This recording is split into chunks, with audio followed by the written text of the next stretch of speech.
Hello,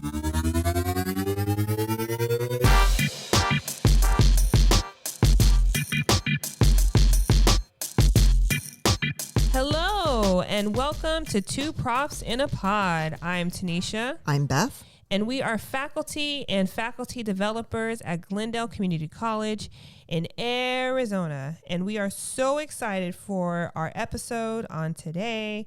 Usually we're excited for pretty much every episode. So I said at the beginning of, I'm always excited. I'm always excited for the podcast, but we are extra excited. I say extra, like this is just the cherry on top of this episode, is that this is our first episode of season 7. 7. Yeah, so we've had 7 lucky seasons, number y'all. 7. So thank you. Yeah, I know, lucky number 7. We're still around. And you all have been listening. So thank you so much for listening, whether you're a seasoned listener, maybe you've been with us from the beginning, or maybe you're a little bit more new. Maybe this is your first time listening to us today. So thank you so much for joining us. We're excited to have you here. And so today we're going to jump into our topic. Today we are going to talk about the week before our semesters start. This is known in our district as Week of Accountability.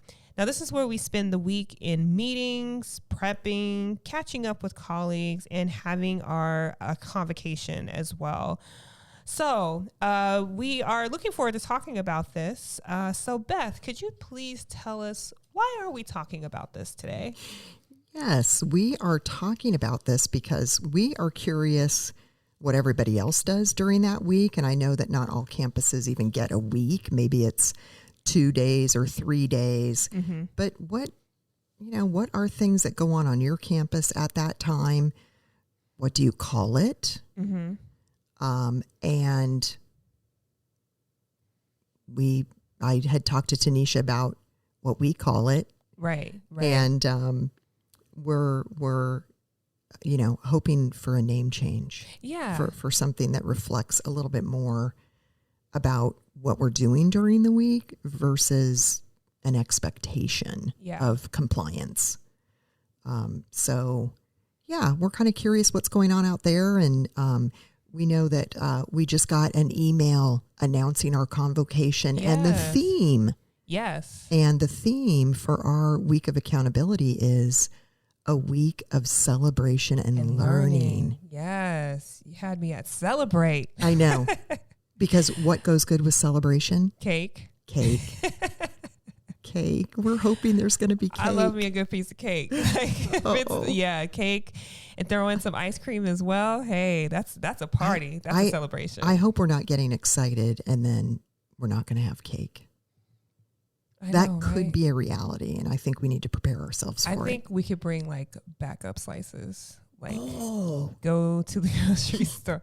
Of course, I go to the grocery store, and every once in a while, I will pick up a slice of cake just for myself. So we could have our own little celebration for fun. We're going to work that out. Yeah. So today we're going to talk about the top 6 things that we do during that week. And maybe you can get something from it, and maybe you can share with us what it is that you do in our comments, and or send us an email. Mm-hmm. We're going to start with Tenisha. What's one thing that you do during that week prior to the start of the semester? Well, this usually happens before the week, is actually doing what I call a dry run. So usually we have a general idea of what our schedule could look like around that time. It's subject to change, so it's a little tentative. So you kind of know a little bit like what your schedule is going to look like. Like, for example, say I'm going to be teaching from 10 to 12 Tuesdays and Thursdays, right? And like 1 to 3 on Tuesdays and Thursdays. So one of the things I like to do is actually a dry run.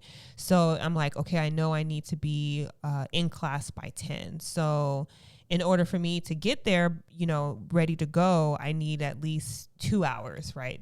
Maybe an hour to get dressed, another hour to do whatever I need to do. And I will actually do like a dry run, like it's a real semester, and kind of see how things play out. So like, for example, I'll maybe do my stuff in the morning, and then I will physically come to campus into my office and will kind of act like that's the time that I'm teaching, but I'll actually take that time to do a little bit of extra prep and to really get a sense of, okay, I know I'm teaching from 10 to 12. My next class is from 1 to 3. Okay, I know I need to eat lunch right after class so that I'm not starving, so it probably seems a little bit much and a little bit extra, but I like to kind of do that dry run because it really gives me a sense of what my semester could look like. And I kind of get that rhythm going before the semester really starts, because I feel like when the semester starts, we're all trying to get acclimated to our schedules, right? Because, our schedules change like every semester. So, one semester you could have a 10 o'clock in-person class. The next semester you could have an 8 o'clock, right? So it could vary. So for me, I like to get a little bit acclimated to it because I don't want to take the first few days to be like, I'm just trying to get used to my schedule and trying to get a sense and used to it. It's like, I'd rather do that ahead of time. So like I said, our course schedules are subject to change. So, but I like to at least just try it and just see how that works for me. So that's that's what I usually do a little bit before prep week. Yeah. I like that. It is, as you said, maybe it's a little extra. It's not, it's not for everybody, but, I think it could really prepare somebody. Right. Yeah. Right. I might even try that, Tenisha. Yeah, just give it a try, and see how your week turns out for that. Mm-hmm. Okay, so I'm going to take number 5. We're counting down. Tenisha took number 6. I'm taking number 5, which is, and by the way, this is probably also something that would happen before that week. So we still haven't gotten to the week yet, have we, Tenisha? We still haven't gotten there. We're making our way there.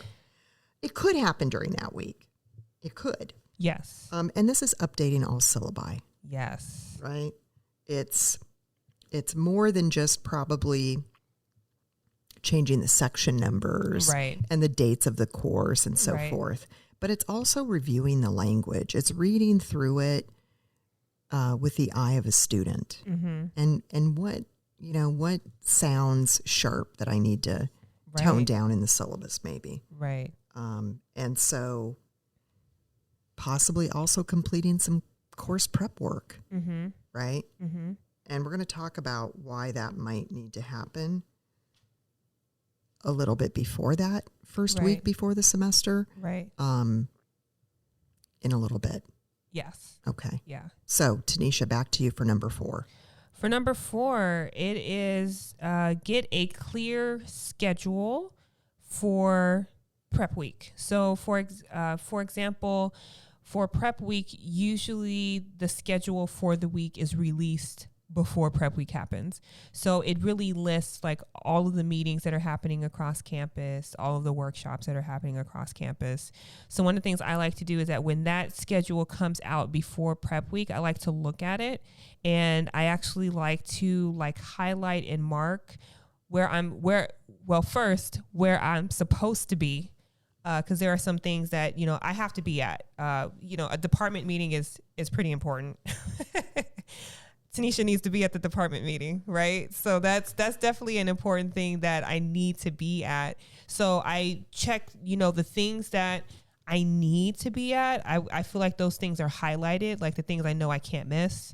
And then maybe the things that I'm interested in going to, like maybe a workshop through our CTLE for our Center for Teaching, Learning, and Engagement. Maybe I'll just make a mark or maybe do a different color highlighter so that I can get a sense of where I'm supposed to be and where I would like to be on those days. So yes, I do highlight it. I build my little calendar for that week. I select my professional development activities, and also in between these different things I'm trying to go to on the calendar, I'm also keeping in mind my prep time. So for example, it's okay, I know I have a meeting from 10 to 12, but I don't have anything going on from 12 to 4. So 12 to 4, boom, that's prep, right? So that's something else I'd like to schedule into my schedule as well. It's also a great time to organize your workspaces. I don't know about you, but it's really helpful to me to make sure that I've cleared out any clutter. Sometimes I still have papers from the previous semester that haven't been cleared out yet. So I kind of make sure I throw away any workshops or flyers that are really old that I really don't need. I definitely put those things away. So that's me. So we had talked about that, and you said that, the end of semester comes and you're just like, I'm out of here. Yeah, I'm out. Desk gets left. Everything gets left. Yeah, it gets left behind. And then you come back at the beginning of the semester and go through that like organizing and cleaning practice, which maybe is also like doing something for your mind as well. Yeah. Clearing up that clutter. Yeah. I don't want to start with a bunch of clutter. Because I can tell y'all right now, when the semester was over, I was like, I'm out. And when I go, and when I did come back to my office, like over the summer, it looked, the exact same as when I left it. So I know I need to go in and just organize a few things so that I'll be able to function within my space for the semester. Okay. So 4, 5, and 6, those were all things that, even though we're talking about, our week before the semester starts, these are things that Tenisha and I do. Before that week. Yeah. Okay, now we're getting to the week. Yes. And number 3 on our list is reconnecting with colleagues. Yes. Now, this is one of the reasons why Tenisha and I do some of that work prior to the week. Right. And that's because when we come back to campus, after having been gone for a summer, even a winter holiday, we are reconnecting with colleagues. Right. Right. It is important to me to have that hallway time. When I'm seeing people that I haven't seen for a while and checking in with how they're doing and what fun things did they get to do, or just how they're doing, really. And so because of that, and we know conversations can go on. Yeah. Right? Right. We know that we don't really have a true full week to do all of those things that we really do need to do. Right. Like I've got really great advice from Chris Nielsen. When I first started here. Tenisha, you might remember this because we were in the first year residential experience together. But he said, don't have your stuff done before that week. Right. Because you will be connecting with colleagues. You're going to be talking with people. And before you know it, you're working into the evenings of those days because your day was taken up by doing that connection work with our colleagues. Right. And that's really crucial. That is. And you don't want to be that colleague who's goes in the office, shuts the door. Goes into the office, shuts the door, or shoos people away because you're like, all right, you got to go. Well, I am that colleague sometimes, but it only depends in on what you're doing. emergencies. Yeah, like you got to handle your business. I get that. We all do that. Right.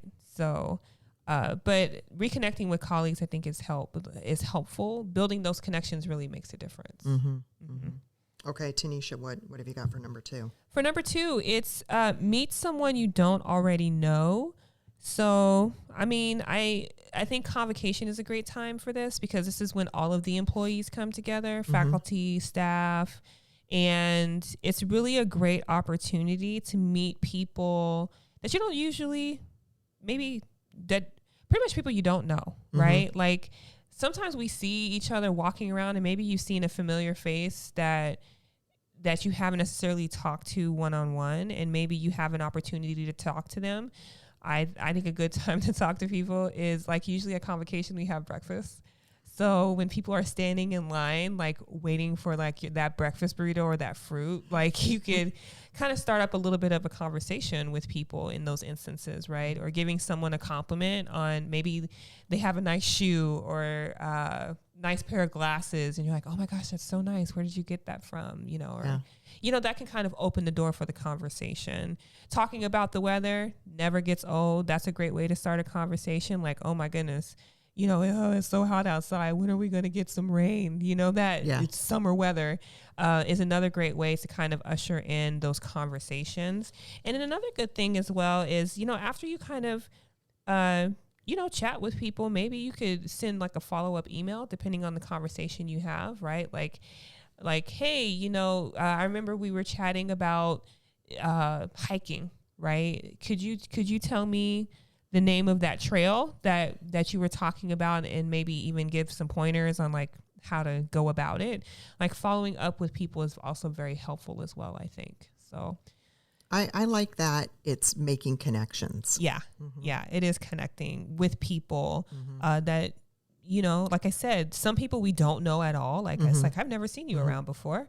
And then there are other people where we've seen them consistently. We just have maybe never talked with them before. Right. Yeah. So it's interesting. 4, 5, and 6 that we do before the week even starts are all about just, you know, getting ready with the menial type tasks. Yeah. Yeah. Getting ready to start the semester and having all those little things that we need to get done ticked off the list. Yeah. And it has a lot to do. Oh, go ahead. What were you going to say? Well, I was going to say, but 1, 2, and 3 are all about people. Yes. Where 4, 5, like I was going to say 4, 5, and 6 is more about the self, right? Yeah. I need to work on me and what I need to get done. Yeah. So yeah. Okay. So that takes us to number 1. Yes. Number 1. Well, number 1. Beth, you have number 1. Okay. Yes. Number 1. Number 1, I have meet new faculty. And meeting new faculty is built into our first week before the semester starts. Yes. And that is because we do have a first-year residential experience program where all of the new faculty, you know, we'll spend the year together learning about the campus and its customs and practices and so forth. And so usually during that first week, we have a kind of like a mixer that all the faculty are invited to. And that's where we actually get to meet the new faculty. And the new faculty are looking to connect with some possible mentors. And so I think that's really important. I remember when I first came to GCC, it just felt so much more welcoming to have an event where I could just kind of walk around and talk to other faculty who had been here for a while. Right. And remembering that, I want to be part of it for all the new faculty coming in. I want them to be able to have that same feeling that that I got, you know, that I really felt welcomed, and that I was part of this place, that I belonged. Right. It's that sense of belonging, right? So being present and meeting new people, meeting new faculty, because we all have been there. Yeah, and I think that those opportunities are us, you know, continuing to make that culture. Because the culture of welcoming our new faculty, and, you know, talking with them and possibly mentoring them, like that culture has to keep getting passed down. Yes, absolutely. And we have to keep being part of it, or we don't have that culture anymore. So it's really important to me. Exactly. So yeah, 1, 2, and 3 were all about kind of human connections and belonging and connecting with people. And yeah. So that takes us to our next segment, which is what's on our radar. Yes. What is on our radar? So, you know, there's quite a bit that can be on our radar since, you know, we're starting to come out of the summer. But for me specifically, one of the things that I completed over the summer is that I completed training to be what's called a CrossFit Level 1 trainer, or more specifically kind of like a coach. So if you're not familiar with CrossFit is like a workout fitness type activity where we do various movements to be fit and healthy. So we do things like functional movements, which is like, you know, squats and pull-ups and things like that. We also do some fun things like weightlifting. So we do things like deadlifts and back squats and front squats. We just did front squats yesterday and I'm definitely feeling them today. So they're usually, the classes are usually conducted in groups, and there's usually someone who leads it who's like a coach, and just kind of help those who are attending with the movement specifically. And if they have questions about anything, that's what the coach is there for. So that is pretty much what's going to be my role, is that I'm going to be coaching as a CrossFit level 1 trainer. So I'm going to be the person at the front of the class, leading class and giving instructions and directions and teaching and instruction. So Tenisha, was getting more buff part of your quiz to be able to be a CrossFit trainer? No, that's not a requirement. Audience, you should see. Yeah. I know Beth is talking about like my arms looking more toned lately, but toned arms is not a requirement to be a trainer or a coach. But it could help. It could help. Yeah. Okay. Yeah. It can help being a trainer or a coach, or just going to a class, and getting your fitness on.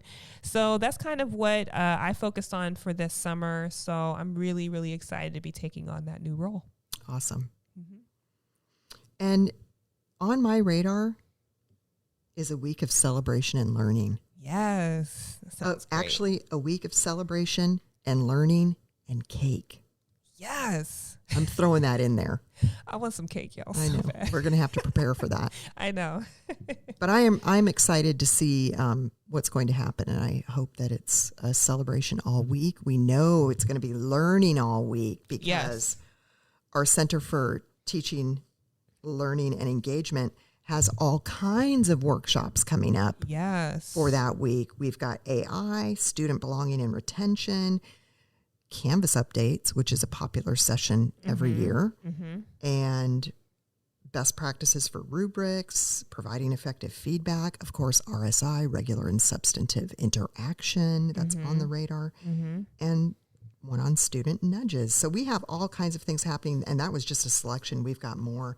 So I think that week could be a great time to get some learning. Yes, absolutely. Get some learning in. Okay, so we're going to leave you with this nugget today, and that is that, at least for Tenisha and me, the week before campus or the semester starts is made up of tasks and relationships and kind of balancing those two. And I'm just going to say this, the one that should win out, relationships. And if I ever don't get something done during the day because I'm building relationships, well, then that's okay. Yeah. There will be another time for that. Yes, absolutely. Absolutely. Yeah. Nice nugget. I love nuggets. Thank you. Yes, I think it's a great segment and one of my favorite segments. All right, so that is pretty much it. So thank you so much for joining us today.